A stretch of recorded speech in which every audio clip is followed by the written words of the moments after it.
And for the first time, the Swans are onward to victory.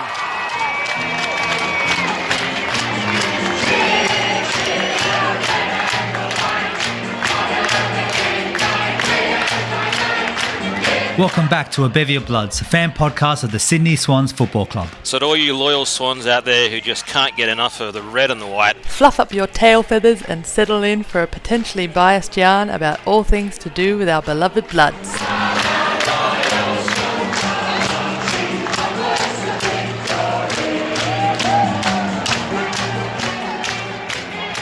G'day there, Cygnets and Swanlings. Welcome back to A Bevy of Bloods, the premier podcast of the Sydney Swans AFLW. You're joined as always by the crew from Sydney and some bloke, probably insane, from Finland. I am Chris and this is Jen. That's right, you lamenting loyal Swans fan. Welcome back to the podcast. And remember, if you enjoy what you hear, make sure to give us a like and a follow. Today we're here to talk about the game against the Western Bulldogs. So let's kick things up with a quick game recap. Over to you, Steve-O. Yeah, thanks, Jan and Chris. Yep, lamenting is right. It's been a rough weekend for Swans fans. But we're here and we're going to talk about the game, and we've still got a full half of the season and a bit of the women's season to go, so we're going to get stuck into that. But on Friday at the Witten Oval, our Swannies got done by the Bulldogs by 7 points. 5-9-39 to 5-2-32 was the final score. Not quite the 40-point win that I was looking for. A pretty frustrating game all in all, and a frustrating weekend for everyone, just as Jen has mentioned there. Steve-O, your first impressions of the game, what did you see? Disappointing, really. I mean, to get run down like that in the last quarter. We talked last week that the Dogs were coming off a very tough block. You know, they'd played, this was their fourth game in 16 days, and they did it to us in the last quarter. We didn't score in the last quarter, so it was disappointing. It leaves our finals hopes hanging by a thread. We really needed to win that one to stay in touch. And on top of that, some really frustrating play, you know, some poor decisions, poor execution.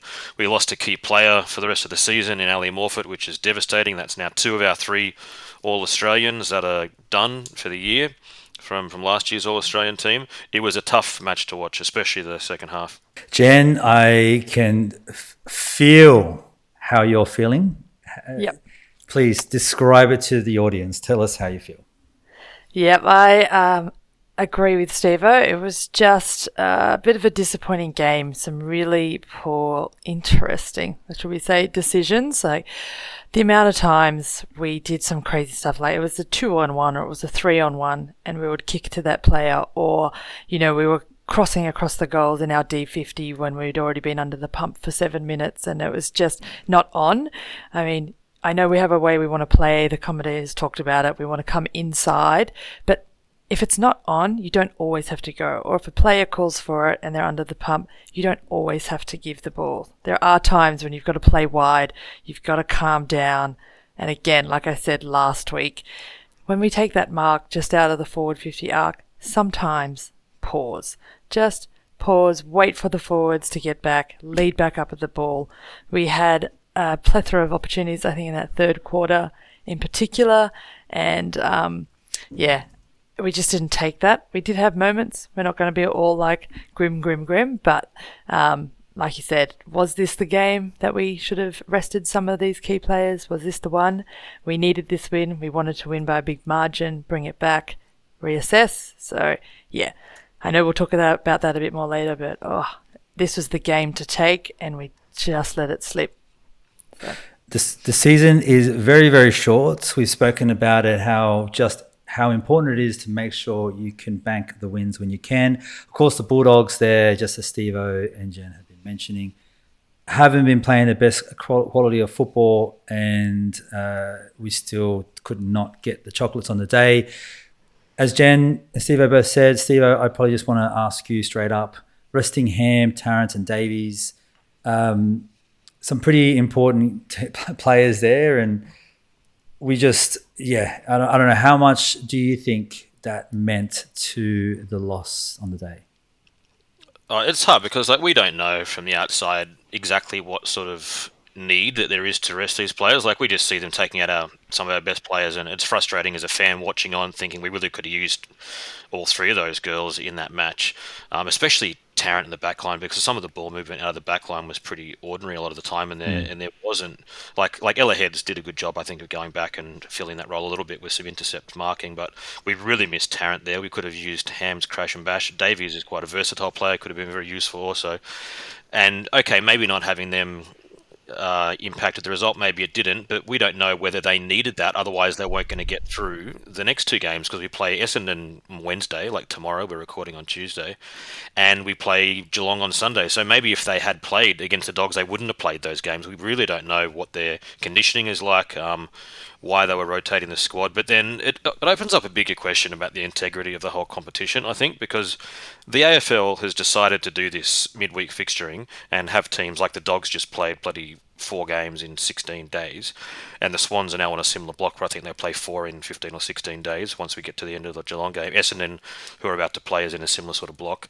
It makes me ask questions about the integrity of the entire fixture in the competition when you're being forced to pull out star players for important games because you need to get them through the next week.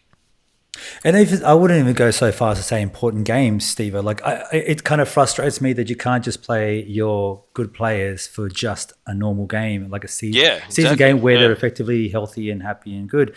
There's fans that went a long way to show up to the game at Witten Oval, and only to see, 3 of the core players of the team not be there too, in particular with Ham and Brendan Tarrant. Jen, over to you. Yeah, how do you feel about this? I think it's just a bit of frustration now on our front, of course, but how much do you think they meant to the win or loss there? Yeah, I agree. It's like we don't really know what's going on behind the scenes. I know Ham has had a bit of history of injuries in the past, so is there any niggles? We don't know. Is it literally just managing that? I think things are coming out as weeks go on about things behind the scene.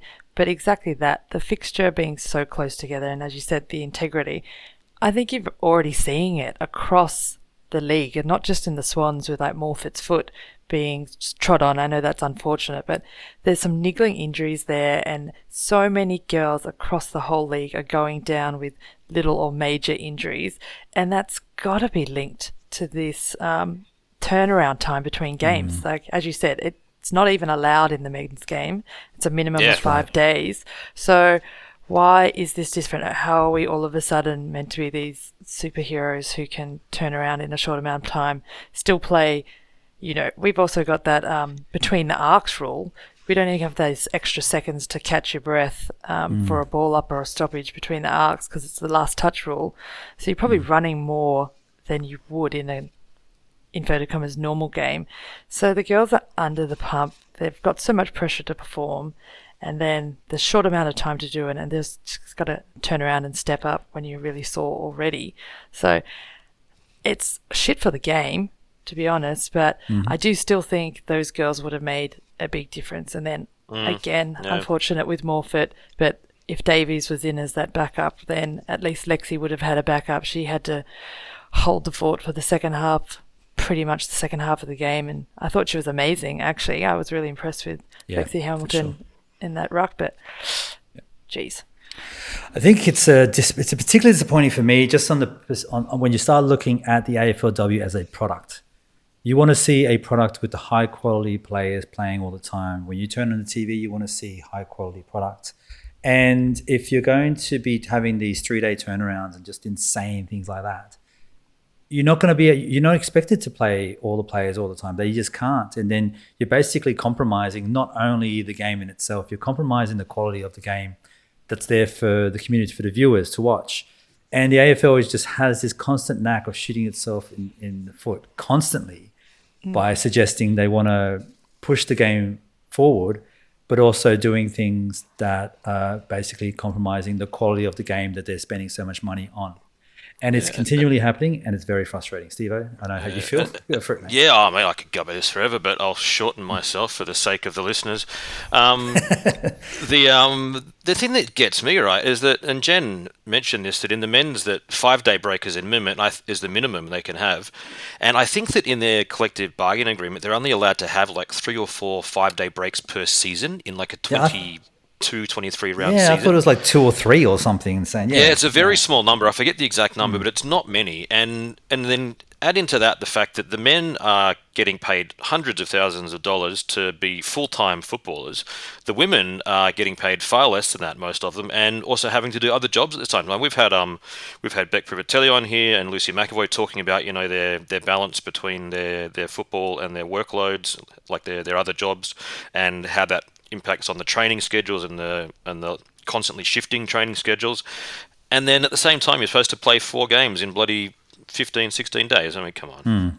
Yeah. Too much. And you speak about the money there. Like, if they want to do this kind of stuff, which we don't agree with at all, have a bigger list. But the teams can't have a bigger list because they don't have the money for it, apparently. That's So right. how are you meant to rotate girls through these games and rest them if we're having this short period if there's not enough girls to replace them on the field? It's just stupid. The AFL's ability to just baffle its own fans and supporters and lovers of its own game continues, and it's just is a thread that they will just never stop. Jen, it's not all doom and gloom, although there is a fair bit of that. We'll get into Morphett in a moment. There was some great passages of play throughout the day, and there were some things to celebrate. Please take it away with some form of optimism here, please. Yeah. All right, let's bring this up a notch. Okay. Let's bring this up. Just bring it up. Quarter 2. I think quarter 2, amazing. We'll talk about, it's where we got our 3 goals. It was probably our best quarter. Yeah, there was a great low ball to leading Morphett, who read the wind well and got a sweet, sweet goal there. Hurley soccer off the deck after a nice surge passage of play. Again, Morphett was involved in that, just took it from the rock herself, kicked it in, and just scrap, and Hurley got to put it through on the toe. And who was the third guy? And Priv got her second goal in that second quarter. So quarter 2 was really great. We had some great passage of play there. I think we tried to bring it in the corridor. As we said, sometimes it didn't work. Sometimes it did. Sometimes we got it from end to end. It was just that last bit of linkage again, occasionally through the fingers or over the head. But we looked on top of it in that second quarter. It was like, oh, yeah, this is our gains. The Swans are going to win. Quarter 1 had a bit of fun in there, but it was even. And then quarter 3 as well. We had our chances in quarter 3, but just didn't capitalise on there. It was just, again, that linkage or overhandball or weird decisions. But back to the positive, really impressive game by a couple of girls who I don't think have had their chance to step up yet, or have had the focus on them or the praise on them yet. Really impressed by O'Sullivan. I thought she was great in that halfback line, particularly in that first half of the game. I thought she did some really great lockdown tackles, got the ball out of there. Mitchell, again, in the back line as our tall fullback. I thought she had some great passage of play, really locked down her player. She's growing. Each week she's growing. She seems to be reading her player better. Ella Heads, as you said, Steve-O, she was solid. So, yeah, there were passages or great sections. Over to you, Steve. Yeah, I think if I look at how that second quarter went, and that burst at the start of that second quarter was amazing. They scored 3 out of their 5 goals in 3 minutes, which was incredible. But then they scored 2 goals for the rest of the game. And it's this same thing that we saw in previous weeks, like long blocks of time where we're not really doing, like you said, like not taking advantage of some good movement of the ball up the ground, but then getting it inside 50 and not capitalising on what the hard work has been done. So that was frustrating. Was that we showed this ability again to score very, very fast in very, very beautiful football, and then long barren stretches. But then we also dominated the disposal stats in this game. We had so much more of the footy than they did. The total number of disposals was 278 to 191, which is a huge difference. And Grant actually gave me this one. Grant's the Brisbane Lions fan, mate of mine. Anyway, who was on the podcast last week. Yeah, we might get him back on for the Lions game later in the year once I've forgiven the universe. But anyway, I actually watched the grand final. For full credit to him, I watched the grand final of his place with a bunch of mates from our team, the men's grand final that is, and he was very gracious and not a dick at all. So thank you, Grant, for that. But he pointed out this stat to me, that of the top 11 disposal winners on the field, the Swans had 9 of them, and they had the whole top 5. So we had a lot of the footy. Our good players had a lot of the footy in their hands, and we didn't do that much with it. Yeah, on the ground, it definitely looked like we're handballing it a lot and passing it over to people that were under pressure already. We saw too many times there was a kick that was trying to basically break between 2 Bulldogs players. But if they're always playing defense, they're always going to try to man up or warm it up, depending on how we want to say it. And it just ended up going into pressure and then hitting the ground where they had an opportunity to. And then again, we'd probably still collect it and then just somehow pass it over to some more pressure. So it looked like there was a definite need and want, as Jen's been suggesting there, to move the ball quickly. But it didn't look like there was any quality of passage of play along the way in a lot of spaces there. And if I were to look, Big Boy McAvoy is our favourite here at Potty. It was her 50th game, and we would have loved to have gotten up for her. So well done, firstly, for 50 games, given that she is an absolute veteran, yet an absolute baby as well. So looking forward to seeing her for many more years ahead. But even our most sharpest user in Big Boy McAvoy still couldn't really clear the ball or make too much stun with some of her fantastic kicks that she typically does. So really, all the way around, the Bulldogs probably played a really high pressure role that we just could not keep up with or nor adjust to. And so when we went well, we went very well, but otherwise we really struggled to kind of get the ball rolling on. I mean, do we go straight into the Bob medal then? We do want to celebrate, of course, some of the players that really put it together well. I heard on the grapevine that there may be a bit of a discussion this week and maybe a little bit of back and forth here. So, Jen, I might pass it to you to kick off with who do you feel deserves 3 points in the Bob medal? I think our little Sophia Hurley, I'm going to go with Steve-O's number 1. I just thought she was fantastic across the park. I know that there were some players on the park who may have had higher disposals than she had, but I thought that her ball usage was one of the best on the days. I thought when she had the ball, something was likely to happen. I felt like she was everywhere on the park. I know in that quarter 1, she had the highest disposals on ground, I think, in quarter 1, and they had said at that time, it was 8 disposals, I think 7 kicks, 1 handball. She was at 100% efficiency. She was tackling, she played in the midfield, she played on the halfback line, she was playing along the wing. She kind of had a role everywhere. So I just thought her impact made her number 1 rather than pure stats.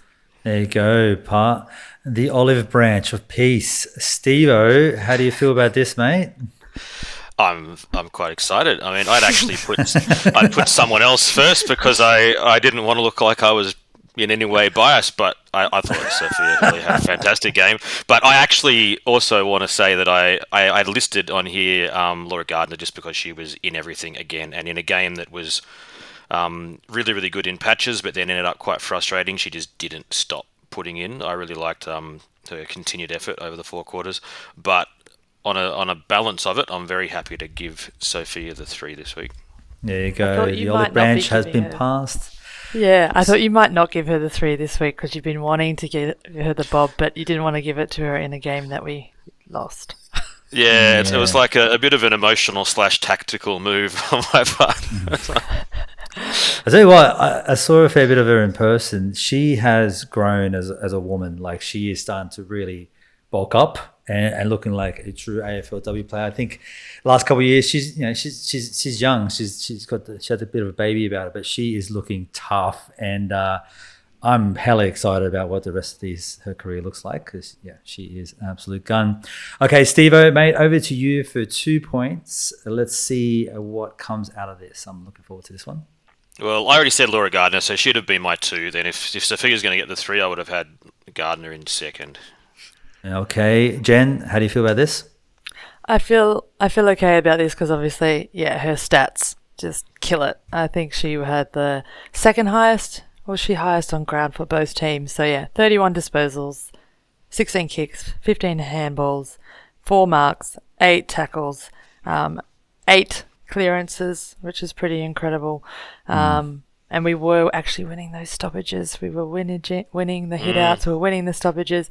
Yeah. Oh, God, if we went back to some of those stats, we should have won across the park. But, yeah, I think it was just maybe our disposal efficiency that let us down. Okay, I'll agree on that one because she's a workhorse. She's everywhere. Okay, Gardner with 2 points. I agree with both of you. Really, when your dangerous ball users get in touch with the ball and you're still not able to be as effective as you need to be, we've got to start asking some questions about what we're doing. All right, back to you, Steve-O, for the single 1 point. Who do you want to give the last one over to? There was a couple who I like their games of, but I thought Ella Heads overall, we both mentioned her already, especially in the absence of Brenna Tarrant. I think that she stood up and did some really strong intercepting. She made good decisions too most of the time out of the back half in a game where there was some pretty poor movement of the ball out of the back. That last quarter especially, we just couldn't clear it. Like in a whole quarter they only scored 1 goal, but we just barely got the ball past the wing really, or past through the centre. So I thought that that Tarrant was one of the main reasons they didn't probably pop on 2 or 3 more goals in that one. And I just want to check her. I'm just going to look up her intercept numbers because that's one that I always like to look at. Yeah, she led the game. So she had 11 intercept possessions. The next best on the ground was McAvoy with 8, and then 6, 6, 6, 5, 5, 5. So yeah, Ella Heads for 1 point. Agreed. The 1 point's always a tough one because I think there were a lot of players across the ground that did a lot of good things. But I think the stats speak for themselves, and Ella Heads, she kept her head. She was one of the few that actually, didn't do too many silly things when we were in the D50, cleared it, intercepts. I think she did, I'm not sure, maybe 3 smothers in the game, some amazing tackles that could have been goals. So, yeah, we're in agreement for another week. Oh, I love to hear it. I've actually resigned myself to just be happy that my friends are all in cahoots with all their points. I am no longer looking for the conflict. It's just a Latino in me, your family's got to battle. You got to battle, but this is not that kind of family. We're all in together. This is lovely. All right, so 3 points to Hurley, 2 points to Gardner, and 1 point for Heads. Jen, I guess you did mention there was a few other players that you did want to give a bit of love to. Anyone in particular? Yeah, I really thought Lexi Hamilton had a great game. As I said earlier, I think she really stood up in the absence of Morford and pretty much had to carry the load for a quarter and a half after she came off, and she was everywhere. She was part of the linkage. Little shout out to Vale for her goal. I think that was pretty exciting. O'Sullivan, I thought O'Sullivan stood up for us, and Mitchell.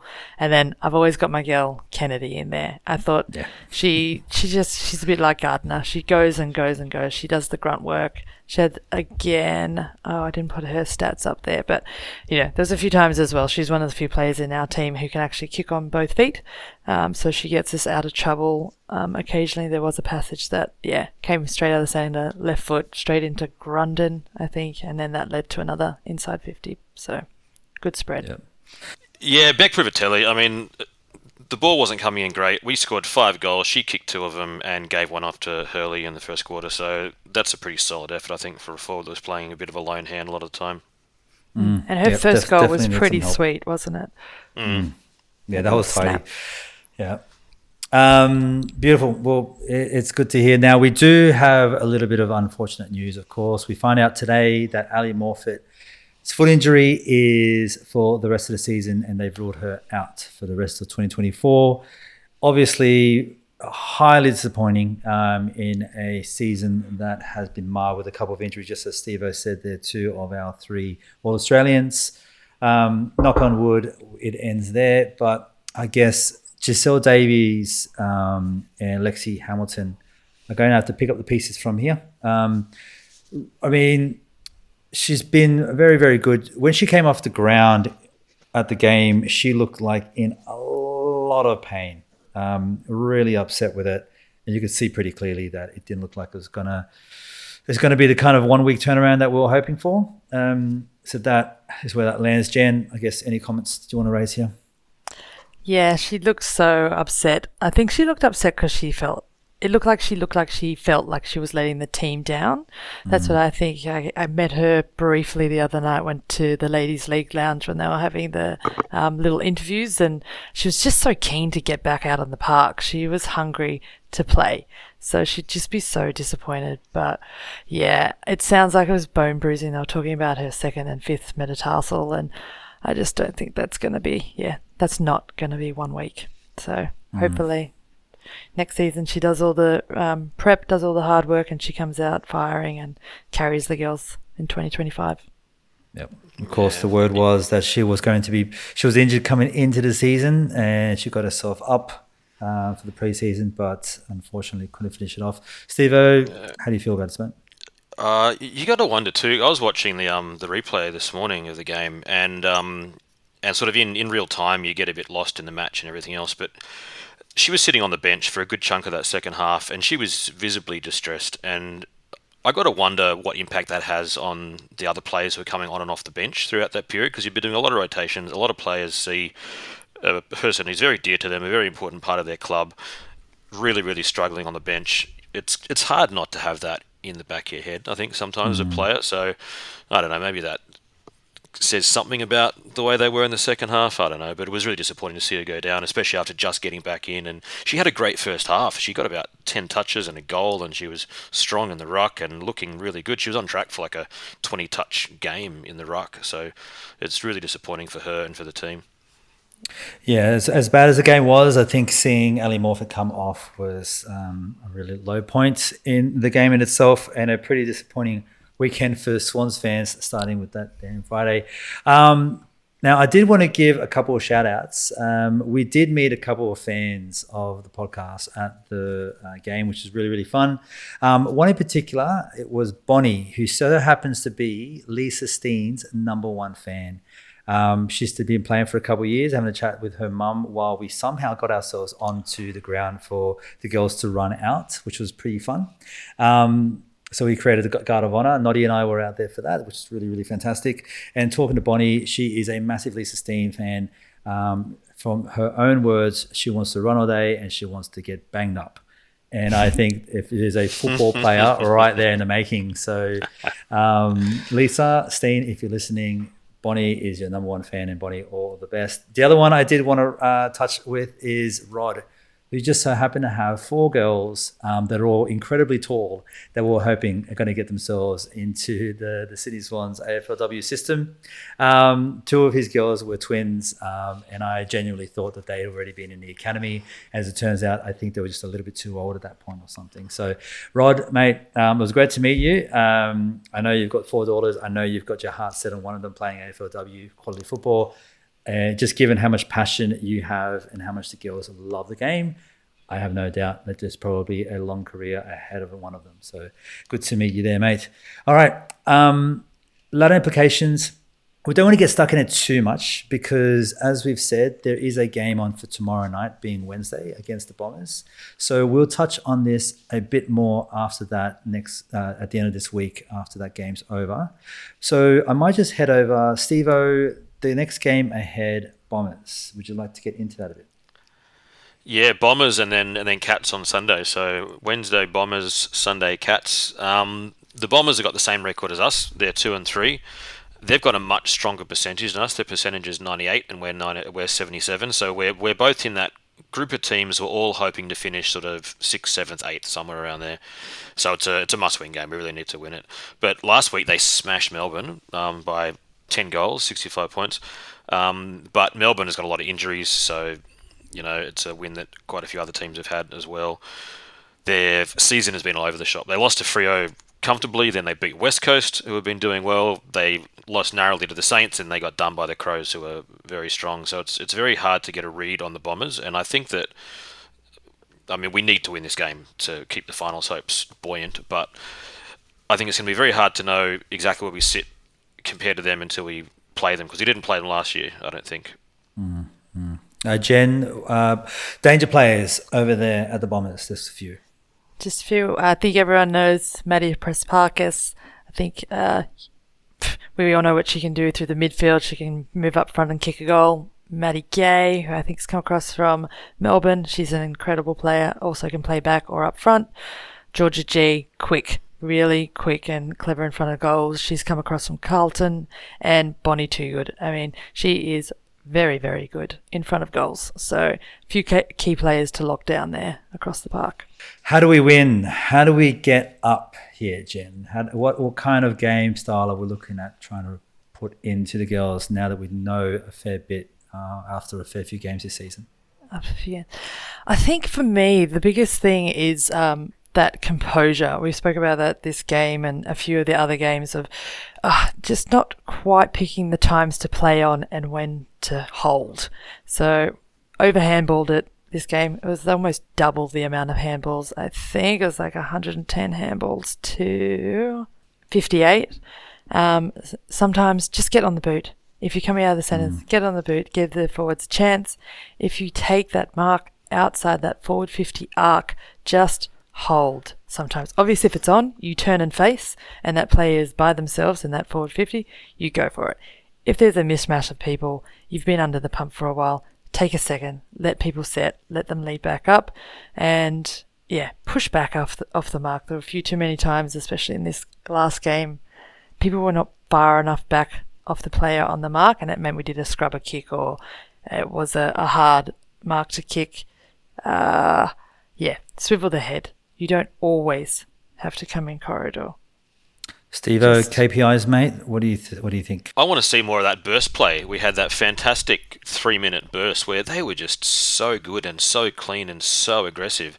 And if we can even just put a couple more of those bursts together in a game and put it on the scoreboard, I reckon we can definitely win. Okay, cool. All right, I would probably suggest that very similar to what Jen is saying there. I think just a matter of reading the speed of the game and reading the speed of your fellow players as well, and trying to play a bit more positional, strategic, just getting a read of where we need to be and when we need to do along the way. Bold prediction time. Jan, straight over to you. I know you love a good bold prediction. I know. I'm not very bold any weeks. I'm not going to be too bold this week. I'm still going to go bold in that I want the Swans to win. Or will I be bold? I was going to say Swans by 3. I want it to be a tight game, but a good game. I've actually got Essendon by 14 points written on the run sheet. You can both see that, but I'm changing my mind because there's been too much doom and gloom the last week for Swans people. So bugger that. I reckon the Swans are going to win by 6 points. All right, I've got the Swans by 16. I think the girls will bounce back. It's going to be massive. The year of the ham, she's going to get out there, kick 4 goals, have 30-something touches. Let's go, girls. Yeah. Yes.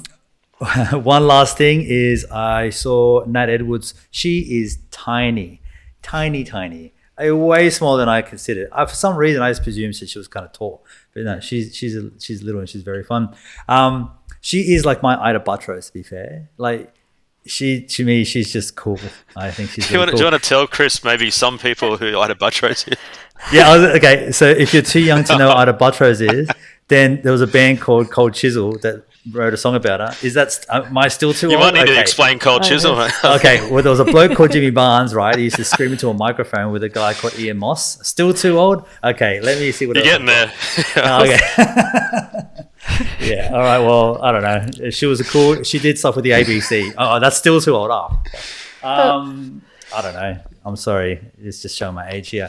But yeah, she's cool and she was there. And what I got to see was she was very professional. Like, she had like a team of people behind her watching the game. She was writing all these notes down. And every time something happened in the game that she just kind of her eyes would light up, she would see like, oh, look at that play. She would immediately turn around and go, capture that. That's a moment, highlight. And then she would be like, that was for this person. That was an important touch of the game.